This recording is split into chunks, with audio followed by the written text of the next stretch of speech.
But without further ado, to the important people here, I would like to give the floor to the Foreign Minister to give a quick address.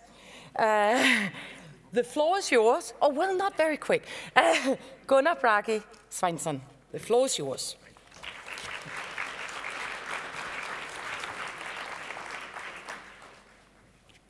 Thank you very much.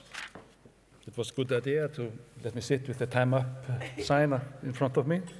But ladies and gentlemen, it is a pleasure for me to be given the opportunity to participate in the celebration of 100 years of women's civil rights by saying a few words here today. And first of all, I would like to congratulate the organizers for this very important event and creating a visible milestone in Iceland's continued efforts to promote gender equality both at home and on the international scene. As you have probably heard already for these last 2 days, Iceland has for some time been in a fortunate position to be at the top of the global gender gap index.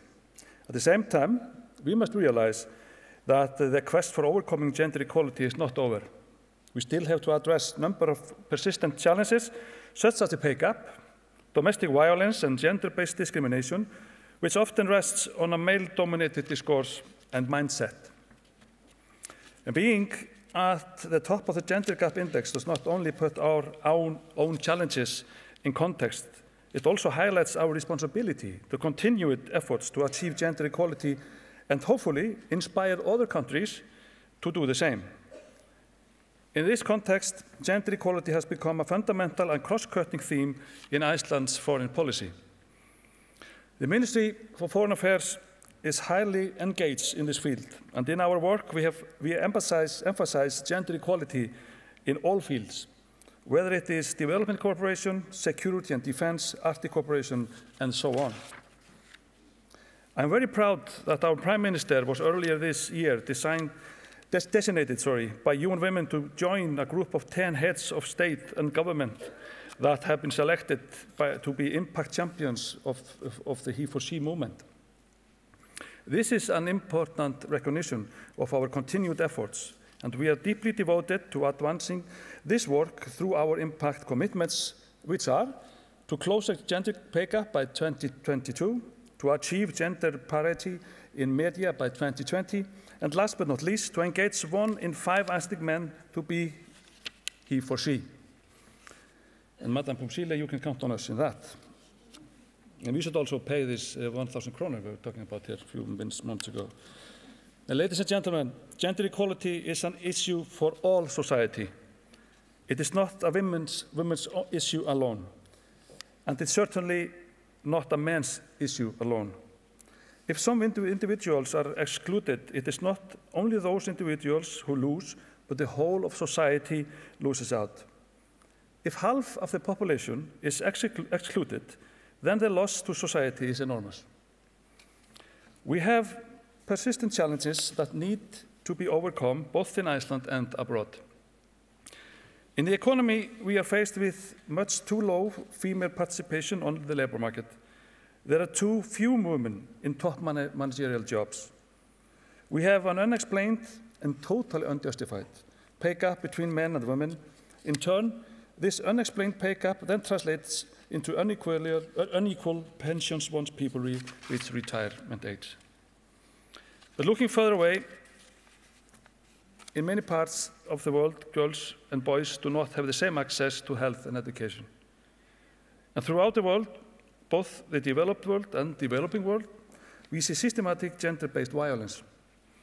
It is a sad fact that most of us have a relative or friend that has been subjected to gender-based violence.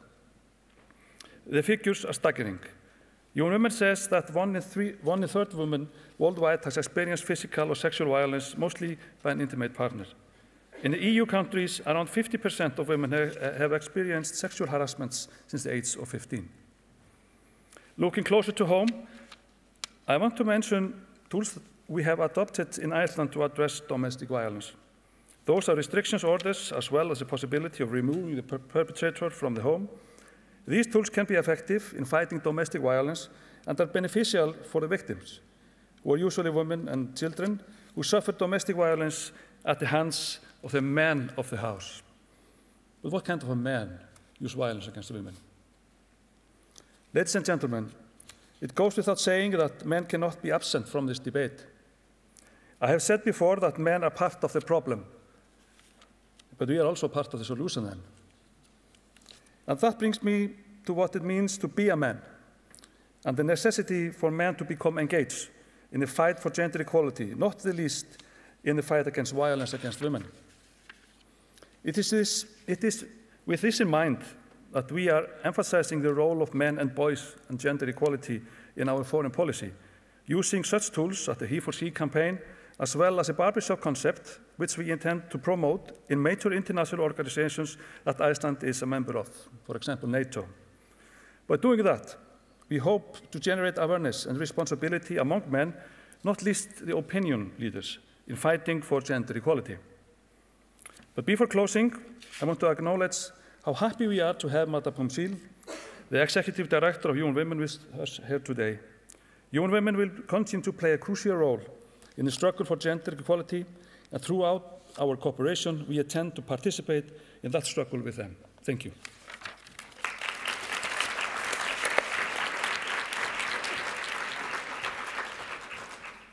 Thank you very